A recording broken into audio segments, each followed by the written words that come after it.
तीसरे विश्व युद्ध की घटनाओं के साथ साथ ग्लोबल ट्रेजेडी, कभी वायरस, कभी रोड एक्सीडेंट, कभी हवाई एक्सीडेंट, ये सभी कुछ हम अपने जीवन में हर दिन देखते ही हैं।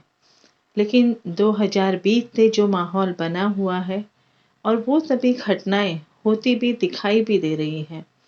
हर एक के मन में बहुत सारी आशंकाएं हैं कि अब आगे और क्या होने वाला है।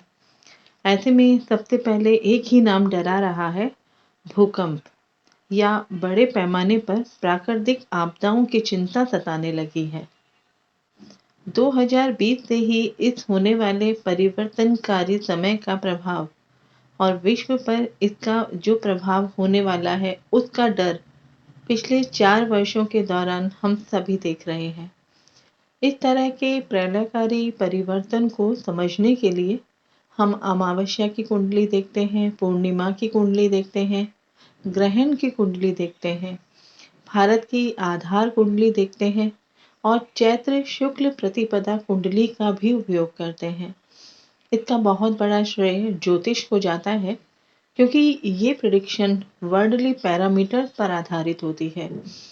अपने ज्योतिष के कई वर्षों के अनुभव से मैंने जो सीखा है उसी के आधार पर अपने एनालिसिस में देती हूँ।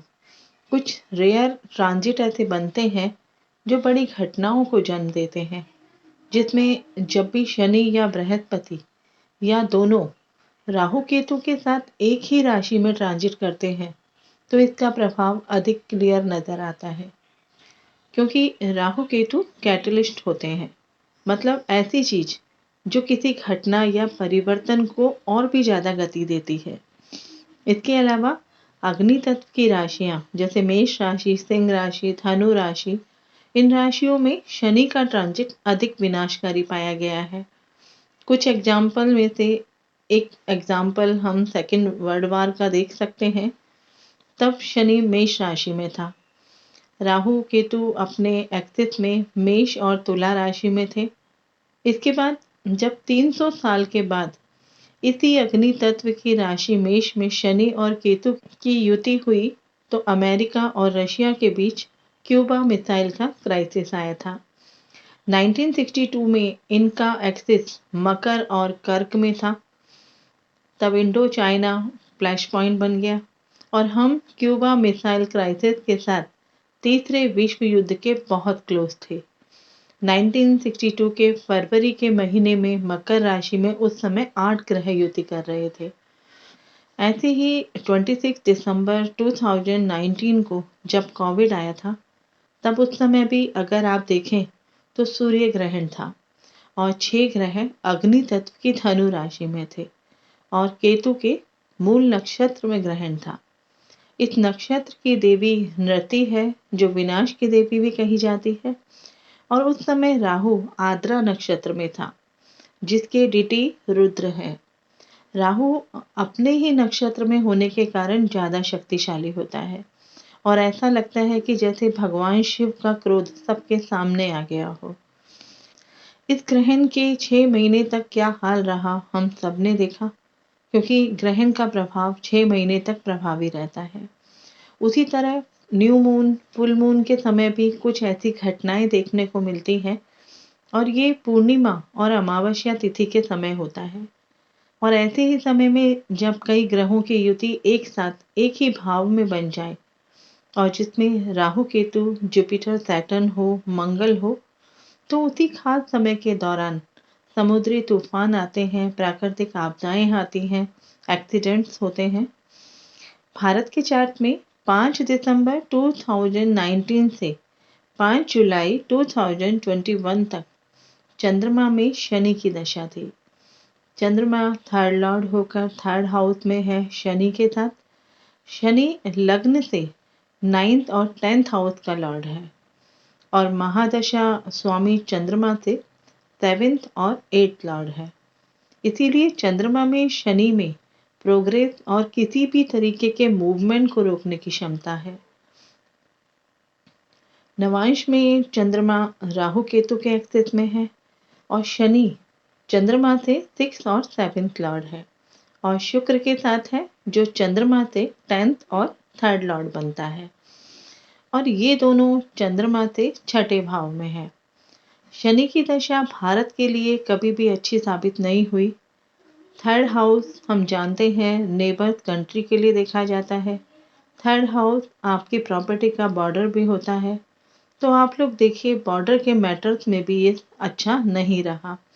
ये सारे इवेंट आप लोगों को इसीलिए ज्योतिष के द्वारा बताए हैं ताकि आने वाली ग्रह गोचरीय स्थिति से हम समझ सकें कि आगे क्या होने वाला है। आप लोगों में से जो ज्योतिष के स्टूडेंट्स होंगे उन्हें ये समझने में कोई दिक्कत नहीं आएगी। बहुत से पैरामीटर उनके क्लियर भी होंगे। मैंने भी अपने ज्योतिष गुरु के.एन. राव सर से यही सीखा है और वही मैं आप लोगों को बता रही हूँ। अभी जिस तरह हम जानते हैं कि मार्च 2025 में फिर से इन्हीं 6-7 ग्रहों की युति होने वाली है, उसको ध्यान में रखते हुए मैंने बहुत सी वीडियोस अपलोड किए हैं। अगर आप चैनल पर नए हैं, पहली बार मुझे सुन रहे हैं और अगर आपको ये एजुकेशनल चैनल पसंद आ रहा है तो चैनल को सब्सक्राइब कर लीजिए ताकि ज्योतिष से जुड़ी सभी जानकारी आप तक पहुंच सके। मैंने एक वीडियो आप लोगों को दिया था सूर्य की धनु संक्रांति का कि उसके बाद देश दुनिया में बड़ी बड़ी घटनाएं घटित होंगी। कुछ घटनाएं दिसंबर के लास्ट वीक में भी होंगी। ये सभी अपने ज्योतिष की रिसर्च के द्वारा बताया था। तो अभी आप देख सकते हैं जयपुर का अग्निकांड 20 तारीख को हुआ है और अभी आने वाले समय में 31 दिसंबर को अमावस्या तिथि है और 13 जनवरी 2025 को पूर्णिमा तिथि है। इसी समय के दौरान कुछ घटनाएं घटित होती हुई भी हमें दिखाई देती है जिनमें अर्थक्वेक, नेचुरल कैलेमिटी, ब्लास्ट, समुद्री तूफान, तेज हवाओं के साथ बढ़ती हुई सर्दी, बर्फबारी, ये सभी घटनाएं हमें दिखेंगी। इन सभी त्रासदियों को देखने के लिए प्रतिपदा और चतुर्थी तिथि को भी हम ले सकते हैं। ज्योतिष गणना के अनुसार पौष अमावस्या तिथि का प्रारंभ 30 दिसंबर को अर्ली मॉर्निंग 4:01 से होगा और इसका समापन 31 दिसंबर 2024 को अर्ली मॉर्निंग में ही 3:56 पर होगा। तो हम उस समय का चार्ट लेते हैं जो वृश्चिक लग्न का बनता है। लग्न में बुध है अष्टमेश और एकादशेश होकर अपने ही ज्येष्ठा नक्षत्र में। बुध जिसे तूफानों के लिए देखा जाता है, ये बुध अष्टम लॉर्ड भी है जो भूमि के नीचे कंपन को दिखाता है, हलचल को दिखाता है। लग्नेश मंगल 6th लॉर्ड भी है जो 9th हाउस में अपनी ही नीच राशि में है। मंगल लग्नेश है और लग्न में अष्टमेश बुध है तो जाहिर सी बात है भूमि के नीचे कंपन दिखाई देता है। अगर आप ध्यान से देखें तो इस मंगल पर राहु का एस्पेक्ट है और बुध पर गुरु और शनि का एस्पेक्ट है। जैसा कि हमने अभी डिस्कस किया था कि मुंडेन एस्ट्रोलॉजी में किसी भी घटना में राहु केतु जुपिटर सैटर्न का बहुत बड़ा रोल होता है।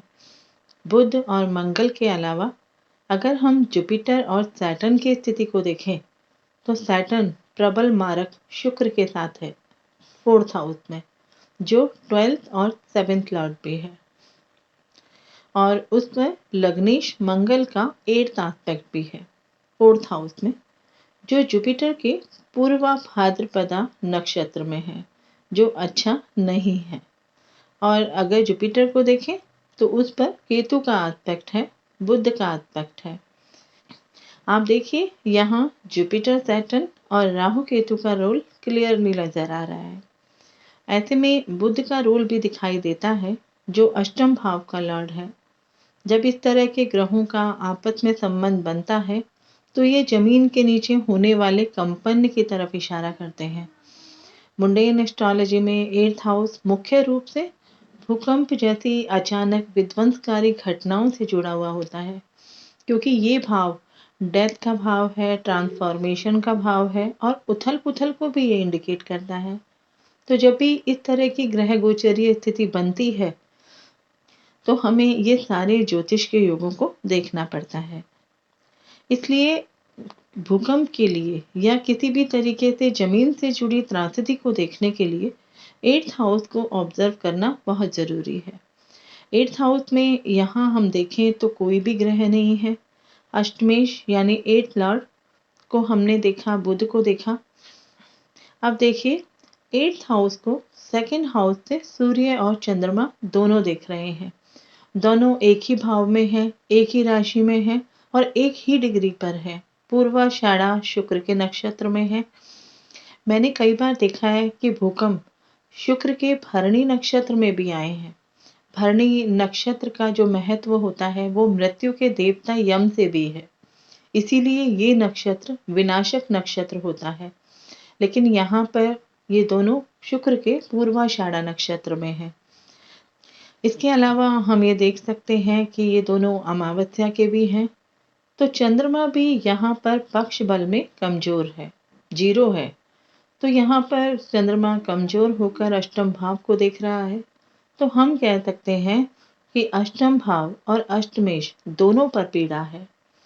लग्न जुपिटर के विशाखा नक्षत्र में है। आग्नेय मंडल का नक्षत्र है जिसमें भूकंप आने की संभावना बहुत ज्यादा होती है। यहाँ जुपिटर आर्थी एलिमेंट यानी वृषभ राशि में है और रोहिणी नक्षत्र में है। तो जब भी भूकंप आते हैं तो धीमे बड़े ग्रह या तो अर्थ एलिमेंट में होते हैं यानी वृषभ राशि, कन्या राशि या मकर राशि में, या फिर एयर एलिमेंट की राशि में होते हैं यानी मिथुन राशि, तुला राशि या फिर कुंभ राशि। तो ऐसे में बहुत तीव्र गति वाले भूकंप आने की संभावना बहुत ज्यादा होती है। आप देखिए जुपिटर वृषभ में है और शनि कुंभ में, और दोनों ही लग्न और अष्टमेश बुध को देख रहे हैं। तो हम अंदाजा लगा सकते हैं कि इस कुंडली के हिसाब से भूकंप आने की संभावना बहुत ज्यादा दिखाई देती है। अब ये भूकंप कब आएगा ये सूर्य और चंद्रमा बता रहे हैं। तो इस चार्ट में हमने ज्योतिष के द्वारा समझा कि भूकंप के एस्ट्रोलॉजिकल पैरामीटर्स क्या होते हैं। इस चार्ट से हम पूरे विश्व के बारे में भी देख सकते हैं, क्योंकि अमावस्या, पूर्णिमा या जितने भी ज्योतिष के योग होते हैं वो सभी पूरे विश्व के लिए होते हैं। अब सवाल आता है कि क्या संभावना है भारत में भूकंप आने की, जैसा कि अनुमान लगाया जा रहा है। देखिए ज्योतिष के दृष्टिकोण से हम ये कह सकते हैं कि भूकंप की भविष्यवाणी कुछ सीमा तक की जा सकती है, किंतु उसकी संभावित दिशा और तीव्रता का अनुमान लगाना बहुत कठिन काम है। लेकिन फिर भी मैंने अपने कुछ रिसर्च से ये जानने की कोशिश की है, जिसमें राशि संघटा चक्र और सर्वतोभद्रा चक्र का मैंने उपयोग किया है। उसके अनुसार भूकंप 15 दिसंबर की धनु संक्रांति के बाद से 21 जनवरी 2025 का समय निकलता है, जिसमें हम 25 दिसंबर के बाद के समय से देखने की कोशिश करते हैं कि कब और कहां भूकंप आने की संभावना है, क्योंकि 15 तारीख से 10 दिन निकल चुके हैं। दिसंबर में भी अभी 28, 29, 30 और 31 तारीख को आने की संभावना है। इसके अलावा जनवरी 2025 का महीना भी बहुत इम्पोर्टेंट हो जाता है, क्योंकि अमावस्या और पूर्णिमा दोनों में 15 दिन का गैप होता है। तो जनवरी में भी 6 तारीख, 7 तारीख, 8 तारीख बहुत इम्पोर्टेंट हो जाती है। और पूर्णिमा तिथि के आसपास का समय, यानी जैसा कि मैंने बताया कि चतुर्दशी तिथि और प्रतिपदा तिथि भी उतनी ही इम्पोर्टेंट होती है। तो 13 तारीख से लेकर 18 जनवरी तक का समय भी बहुत इम्पोर्टेंट है। फिर उसके बाद 19 तारीख, 20 तारीख और 21 तारीख यानी कि जनवरी में ये वो समय है जब कुछ गोचर या स्थिति ऐसी ही बनी हुई है जब भूकंप आने की पूर्ण संभावना है। ये कहाँ कहाँ पर आ सकते हैं? Turkey, Nepal, Brazil, Australia, Pakistan, New York, Japan, New Zealand, Syria, UK and France. अगर हम इंडिया की बात करें तो इंडिया में हिमाचल प्रदेश, उत्तराखंड, उत्तरांचल, वेस्ट बंगाल, असम, सिक्किम, अरुणाचल प्रदेश, दिल्ली एनसीआर, पंजाब, गुजरात, राजस्थान और हरियाणा, इन सभी जगह पर तीव्र गति से भूकंप आने की पूरी संभावना है। ये वो समय है जब अमावस्या और पूर्णिमा तिथि के अनुसार हम आकलन करते हैं। इसके अलावा ग्रहण की स्थिति भी बहुत इम्पोर्टेंट होती है। जैसा कि मैंने कहा, तो 14 मार्च को भी चंद्र ग्रहण है और 29 मार्च को सूर्य ग्रहण है।